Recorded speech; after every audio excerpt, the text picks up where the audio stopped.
कैसे हो दोस्तों। आज हम बात करेंगे उन एक्टर्स की कि जिन्होंने बॉलीवुड में काम किए बगैर इंडिया में शोहरत कमाई, और उस ड्रामे की कि जो इंडिया में ना बनते हुए भी इंडियन ड्रामों से ज़्यादा फेमस हो गया और उसने यूट्यूब पे रिकॉर्ड के रिकॉर्ड तोड़ दिए। चलते हैं थोड़ी सी रोस्टिंग की तरफ।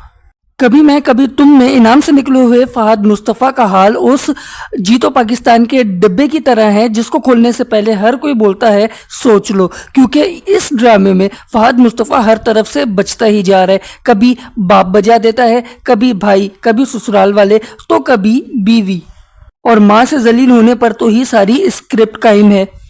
इस ड्रामे में फहद मुस्तफ़ा का हाल उस तवाइफ जैसा है कि जिसका जब दिल क्या चाहता है उसको जाकर ठोक देता है, और इतना ठुकने के बाद तो कूनों का हाल गोमड़ों जैसा हो जाता है।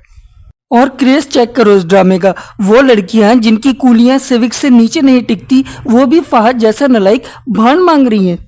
लेकिन दोस्तों, इस ड्रामे में मुस्तफ़ा से भी लीचड़ एक कैरेक्टर और मौजूद है जो कि मुफ्ती तारिक मसूद का शागिर्द बना हुआ अदील है, जो कभी अमीर लड़की फंसा लेता है, कभी शर्जीना पे लाइन मारता है, कभी वो अपनी ऑफिस की एम्प्लॉय फंसाता है, तो कभी बीवी की ही दोस्त को फंसा लेता है। लुक्स चिकने हैं इसका मतलब ये नहीं कि आप टुनटुना हिलाते फिरो।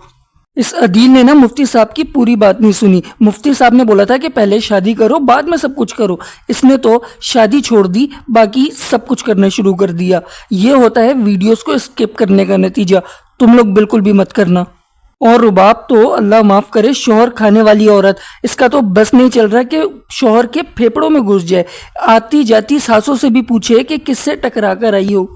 लेकिन भाई अगर औरत इतनी अमीर हो और शौहर भी एम्प्लॉय हो, इतना तो एटीट्यूड बनता है। रुबाब जैसी औरतें होती हैं जो पैसे देकर शौहर खरीद लेती हैं और फिर शौहर उनकी कंपनी बेचता है और अपने पैसे वसूल करता है। रुबाब का एंगर इशू तो देखो, शर्जीना को एटीट्यूड दिखा रही है और इसको कोई बताए कि शर्जीना अगर अपने डिंपल्स को मजीद गहरा कर लेना उसमें डूब के मर जाएगी ये। और भाई इस ड्रामे में मुस्तफ़ा की अम्मा का सही पाकिस्तानी माओ वाला कैरेक्टर है कि जहाँ पैसे देखे वहीं राम राम। मिडिल क्लास आंटियों को यही है, एक बहू लाती है अमीर और एक बहू लाती है गरीब। अमीर बहू को लाती हैं उसकी खिदमत करती हैं, और गरीब बहू इज़ मोर लाइक अ मासी। और इन सब में हम शर्जीना को कैसे भूल सकते हैं, the main character of the story, जो किसी हाल में खुश नहीं है। ये गहरे डिंपल वाली शर्जीना, ऐसी होती हैं ये औरतें कि जब शौहर बेरोजगार होता है तो उसको ताने देती हैं, और जब वो कमाना शुरू होता है तो मुंह बनाकर बैठ जाती है।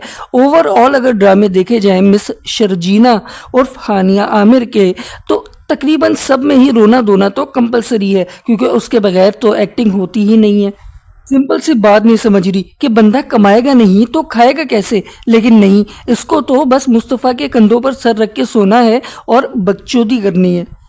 और बहन जो तुम खुद कमा रही हो, मुस्तफ़ा भैया ने बोला कि मुझे टाइम दो, एक्चुअली लिया था टाइम और टाइमली पेट फुला दिया। अब ये गलती वो दोबारा नहीं करेगा। अब भाई गुर्बत का मारा लड़का अगर इस बात पर खुश नहीं है लेकिन उसको भी खुश करना है, अब क्या वो ट्विंस करे, डबल पेट फुला है तुम्हारा। और भाई मैं पहली लड़की देख रहा हूँ जिसको जॉब करने पर मसला है अपने शौहर के, और ये क्या करे, ये क्या चाहती है, वो क्या डब्बे खुलवाना शुरू कर दे फहद मुस्तफ़ा बन के, वो जीतो पाकिस्तान में जाकर आवाजें लगाए कहाँ हैं प्यारी प्यारी लड़कियां। और सबसे इजीएस्ट कैरेक्टर है जावेद शेख का, कि जिसने बस गर्दन लटका कर ही बैठना है। कोई राय मांगे तो चुप करके बैठे रहो, कोई सलाम करे तो चुप करके बैठे रहो, लेकिन अगर कोई आके लड़े तो फौरन दिल पकड़ लो। इतना इजी कैरेक्टर तो किसी ने आज तक हिस्ट्री में नहीं किया। इनको डायरेक्टर ने जब स्टोरी सुनाई होगी तो इन्होंने पूछा होगा कि इसमें मेरा रोल क्या है, तो डायरेक्टर ने बोला होगा कि आपने बस बैठना है। इन्होंने पूछा होगा कि उसके बाद क्या करना है, डायरेक्टर ने बोला होगा उसके बाद जाकर आप लेट जाना। इन्होंने पूछा होगा फिर लेटने के बाद क्या करूं, तो डायरेक्टर ने बोला होगा फिर आपने दिल पकड़ना है। और बात करें माया की कि जिन्होंने मुस्तफ़ा की बहन का कैरेक्टर किया है, वो ऐसा ओवर रिएक्शन देती है, ऐसा कब्जी मुंह बनाती है कि जैसे आधा अंदर आधा बाहर, और वो फुल जोर लगा रही है। इसकी कर्व्स टूटे ना टूटे अच्छा खासा सैड सीन फनी कर देती है। बंदा अच्छा खासा इमोशनल सीन देखते देखते हंसना शुरू हो जाता है कि इसको कौन सी बवासीर की शिकायत हो गई। बाप की उम्र के बंदे से शादी करते हुए तो कोई रिएक्शन नहीं दिया तूने, और चोरी के सीन में पूरे मुंह के मसल हिला दिए तूने। यहाँ आधा आधा करना चाहिए था, थोड़े से रिएक्शन अपने अब्बा को भी दे दी थी, वो भी कुछ बोल लेता ड्रामे में सिवाय चिमाट मारने के और दिल पकड़ने के। और इनका ड्रामे में शौहर तो अल्लाह माफ करे पैदा ही सुसर के उठाने के लिए हुआ है, मतलब सुसर को उठाने के लिए हुआ है। ड्रामे में ये आएगा और खाना खाएगा, एवरेज पाकिस्तानी दामाद जिसकी पूरी एक्साइटमेंट ससुराल जाने की यही होती है कि अच्छा खाना खाने को मिलेगा। ये माया जो फ्लाइंग पपियां देती है ना शर्जीना को, इस पर भी मुझे शक होता है कि इसको भी मतलब पिंक कलर पसंद है। ये पप्पी अगर शर्जीना को डायरेक्ट दे दी ना, उसने अपने डिम्पलों में तुम्हारे होंठ फंसा लेने, फिर घूमती रहना डोनाल्ड डक बनकर। और मेरा शर्जीना से एक पर्सनल सवाल है कि जब तुम्हारे पास पैसे नहीं है तो लंदन क्या तुम लोन लेने गई थी? तुम तो गंजी नहीं हो, फिर क्यों गंजों वाले काम कर रही हो?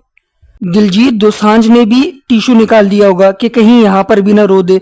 खैर दोस्तों, अगर वीडियो पसंद आई है तो चैनल को लाजमी सब्सक्राइब कर लो, वीडियो को लाइक करो और मुझे व्हाट्सएप चैनल पर अगर ज्वाइन करना है तो लिंक डिस्क्रिप्शन में है। अगर तुम लोग चाहते हो मुझसे बात करना या किसी पर रोस्ट बनाने के लिए कहना तो आप मुझे इंस्टाग्राम पर मैसेज कर सकते हैं, उसका भी लिंक डिस्क्रिप्शन में मौजूद है।